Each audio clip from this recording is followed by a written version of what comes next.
signed photos, albums and lots of other rare memorabilia. The new permanent exhibit dedicated to U2 is now open to visitors. And this is all thanks to fans around the world donating items collected from 1976 onwards, charting the band's success. This U2 exhibition came about a year ago with our patrons in Dublin City Council. We decided that it was important to celebrate U2. It was kind of weird that they weren't celebrated here in their hometown. You know, they're our most famous musical export and arguably the biggest rock band in the world. So we were honoured, I suppose, to get involved in the project, and amazed at the response. As you see, we've had extraordinary response from fans all over the world, in fact. Now, even though the exhibit is only open a few weeks, it's already had some very special visitors. I wrote actually to the band at the beginning of December to invite them in, and never heard anything back. And we had a huge Christmas, really busy over Christmas. And then at the end of the holidays, I come in and I just happened to be flicking through the visitors book and saw the signatures of Bono and The Edge.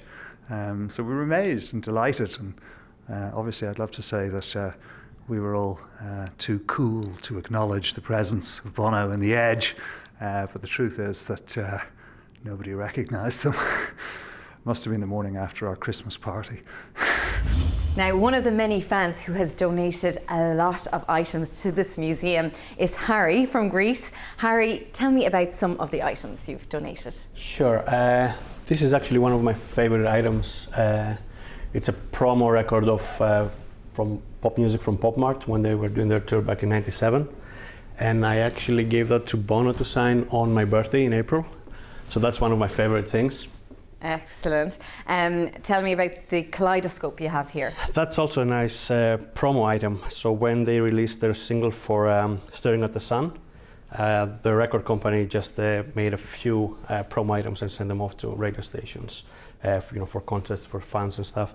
And that's an actual kaleidoscope. So once you look into the light, you can see you can see particles, and you can see U2's logo and all that. So it's a pretty cool item to have. Excellent. And finally, the helmet.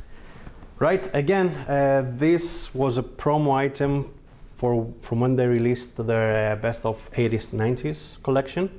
So Island Records at the time sent in, I think they only made 250 of those, and sent them over to radio stations and record stores for contests again. Harry has been a dedicated fan since he was 5 and has been to 44 concerts. He also met his wife through his love for the band. Well, yeah, we originally met over, some of the U2 fan communities online. So we started talking, and it was very special. It felt very special, and then I think 6 months later it was still very special, so we said, why don't we meet up? And, the rest is history, I guess. And Harry isn't the only fan who's enjoying the museum. Oh, it's fantastic, yeah. What a collection. Yeah, the photos and the different programmes and posters, yeah, it's great. Different hairstyles. Yes. Those ones especially take back to the growing up and being a teenager, and the U2 one of the biggest bands. I've been a fan since the Joshua Tree was, my first kind of hearing about U2, and even from then it was obvious they were something special. Now, visitor numbers here at the Little Museum of Dublin have jumped dramatically by over 100% in 1 year, and that's without this new U2 exhibit. And as word filters out that it's here and fans can see Macvisto and see a replica Trabant, the team here are sure that the numbers will increase even further.